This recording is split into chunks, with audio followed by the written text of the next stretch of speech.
Hari Jumat saya berbicara dengan hamba Tuhan muda, anak-anak muda, hamba Tuhan muda. Lalu mereka bicara tentang pelayanan dengan begitu semangat. Mereka bicara dengan begitu semangat.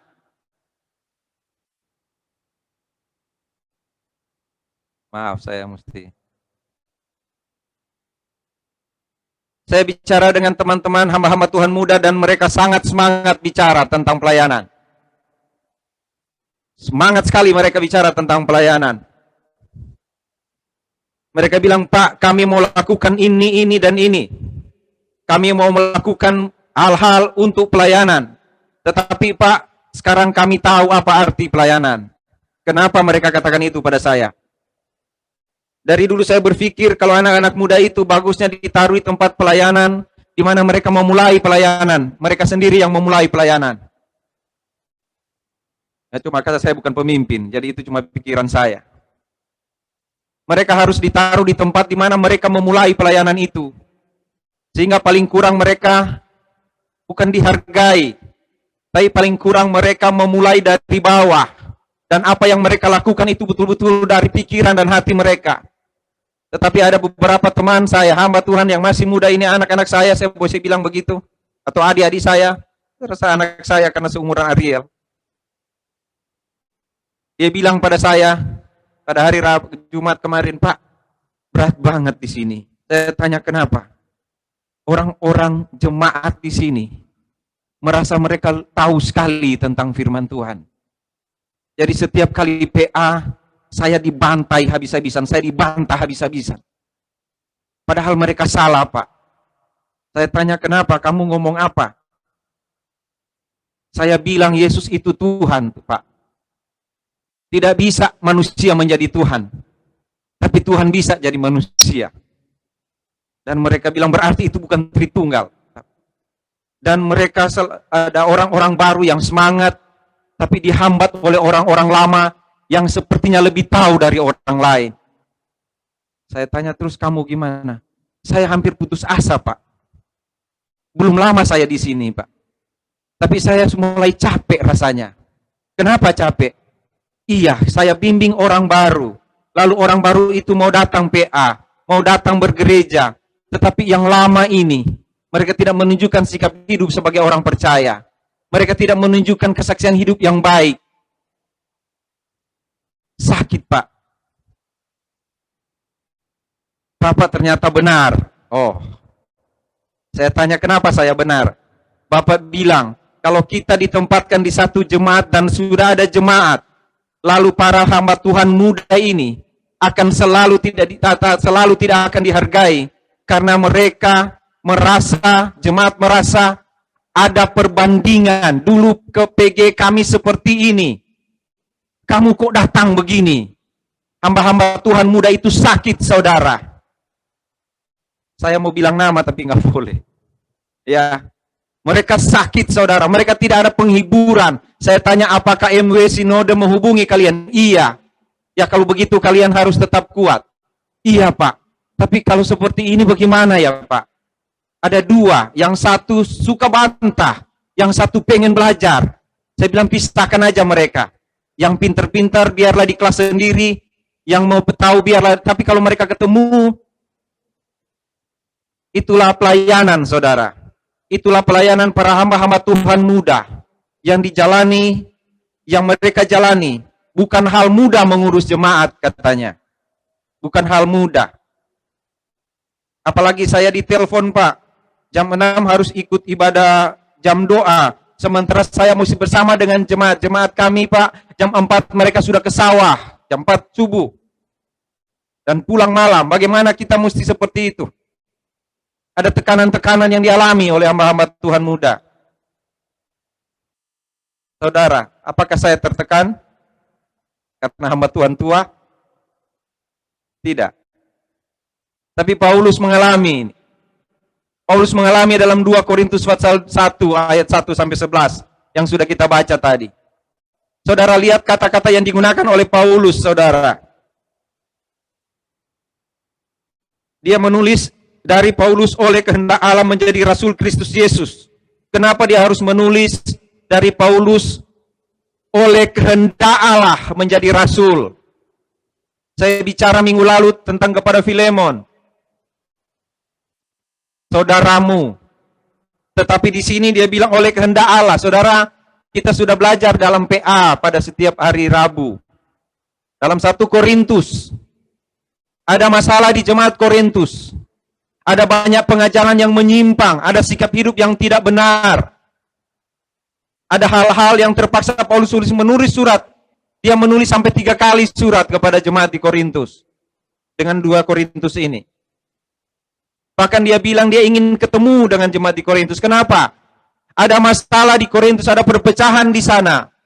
Ada orang-orang yang tidak mau menghormati Paulus, padahal Paulus yang mendirikan jemaat itu. Ada yang tidak mau menghormati Paulus dengan mengatakan Paulus bukan bagian dari 12 rasul. Paulus tidak pandai berkhotbah seperti Apolos. Paulus tidak banyak membaptis seperti Petrus dan yang lain-lain. Itu di 1 Korintus kalau saudara baca. Paulus tidak punya apa-apa. Paulus tidak pintar seperti orang lain yang pintar. Itu saudara boleh lihat 1 Korintus 12, 1 Korintus, kitab 1 Korintus pasal 2, 11 dan seterusnya. Saudara, Paulus mesti katakan kepada jemaat di Korintus, saya menjadi rasul adalah karena kehendak Allah. Saya menjadi rasul bukan keinginan saya. Bukan keinginan saya. Saya menjadi rasul karena Tuhan memanggil saya. Oleh kehendak Allah, saya menjadi rasul. Lalu dia mulai dari ayat 3, terpujilah Allah Bapa kita Tuhan Yesus Kristus, Bapa yang penuh kebelas kasihan, dan Allah sumber segala penghiburan. Terpujilah Tuhan. Saya akan bagi firman ini dengan Allah atau Paulus, jemaat dan Allah. Saya tidak akan bagi begini, tidak bagi ayat sekian sampai sekian sampai begini, tidak. Saya mau baginya begini. Vertikal.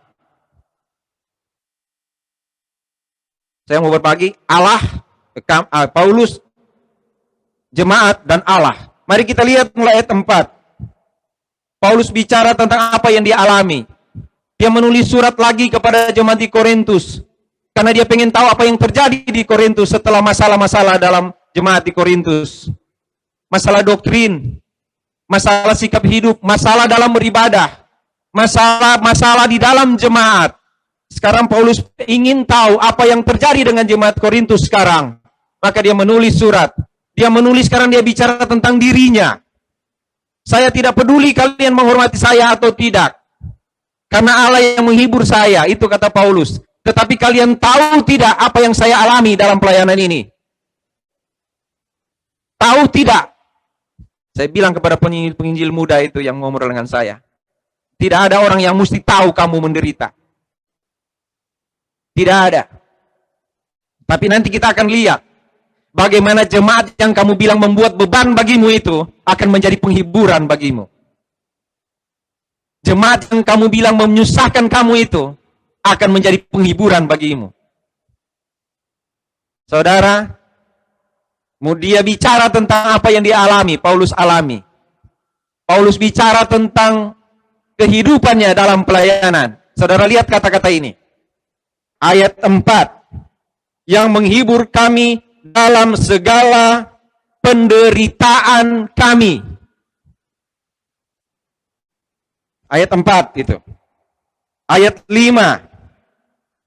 Seperti kami mendapat bagian berlimpah-limpah dalam kesengsaraan Kristus. Ayat 6. Jika kami menderita,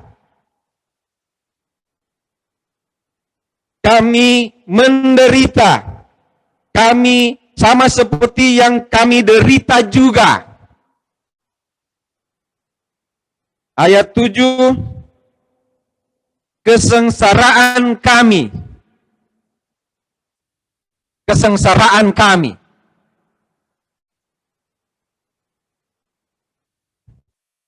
Ayat 8, beban yang ditanggungkan di atas kami adalah begitu besar dan begitu berat, sehingga kami telah putus asa.